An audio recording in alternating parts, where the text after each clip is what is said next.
Hey there, my fellow bounty hunters, what's going on? Welcome to another episode of RobaFett, and today we are going to be counting down my top 5 favorite GameCube games. That's funny. Usually I'm interrupted by a game console by now. Every time I decide to do a Nintendo video, some crazy console comes in here and kills me. But I guess we're safe, so let's go. RobaFett! Oh no. What's going on? Oh, don't worry, RobaFett. We're not here to do bad things to you. You're not? No! Come, play with us, RobaFett. Yes, come play. My wife. That was so funny. The winner of the best person in the world is RobaFett. Yes, RobaFett. RobaFett.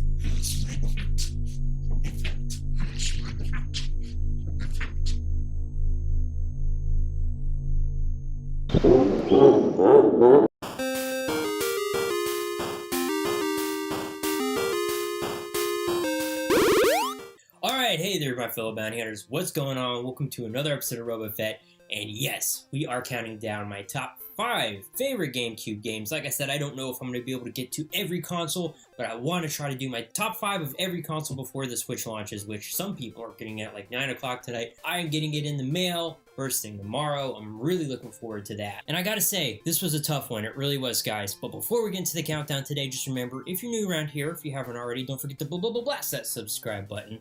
And if you like today's video, well, you know what you can do. You can hit that like button down there. And if you want to know every time I upload, don't forget to ring that bell down there, and you will know every time I upload a video.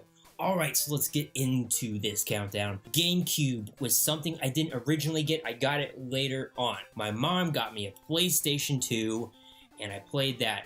And fun fact, guys, the GameCube was actually, people are always going on about, I want Nintendo to make a hardcore console. I want them to make, hardware. This was it back then. This console, it wasn't as powerful as the Xbox, but it was more powerful than the PlayStation 2.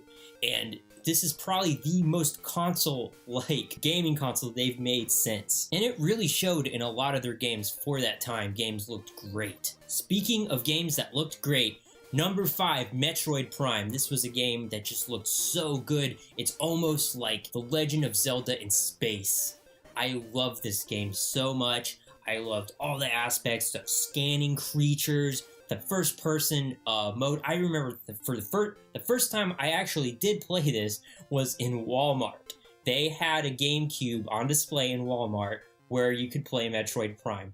And my mom was shopping or something, I was playing it for like a half an hour. I freaking loved every second of it. And this kicked off a series that I still don't understand to this day why they are not. I mean, I really sincerely hope that they are in development of a new Metroid Prime at Nintendo right now, because this game was just so much fun and it looked so great on this console. Alright, number 4, and one that maybe you guys weren't expecting, Luigis Mansion. This originally launched with the GameCube. I remember I had friends that had it because it came with the GameCube.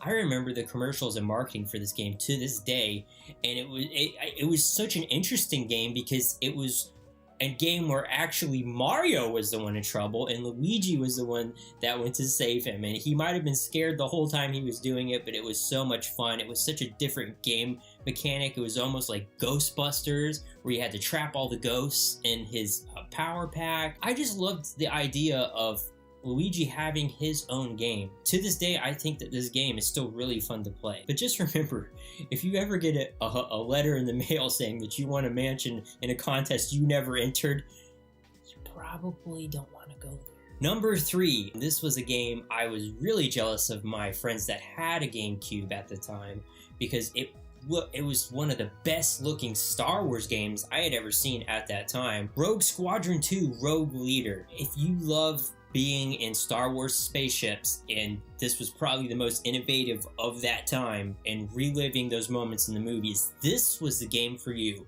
And I gotta say, this game was another game that just looked so good, especially because Star Wars games before this, I just remember the Polygon Fest that would go on Oh man, who remembers Masters of Terrace Clappy or whatever the freak that game was called? I still own that, by the way. I remember specifically, I loved the Hoth level where you were in the snow speeder.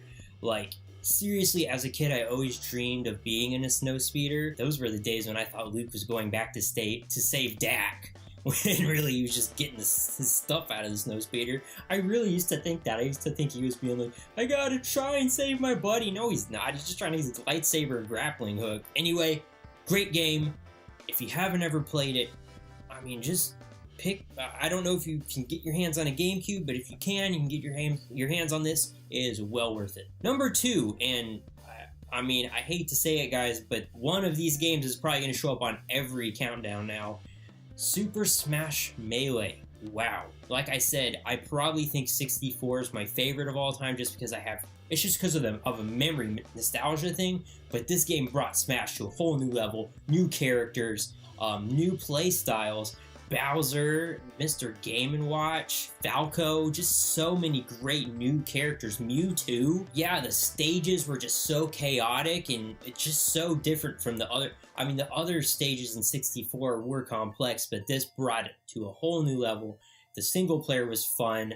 I specifically remember loving when the level of Mr. Game & Watch in single player. That was fun. Unfortunately, like I said, I didn't own a GameCube when I was younger, but I do remember playing this at other people's house, having it later on. It has held up really well over time. Number 1, it was hard to pick because they're all great. You know, Twilight Princess was an amazing game.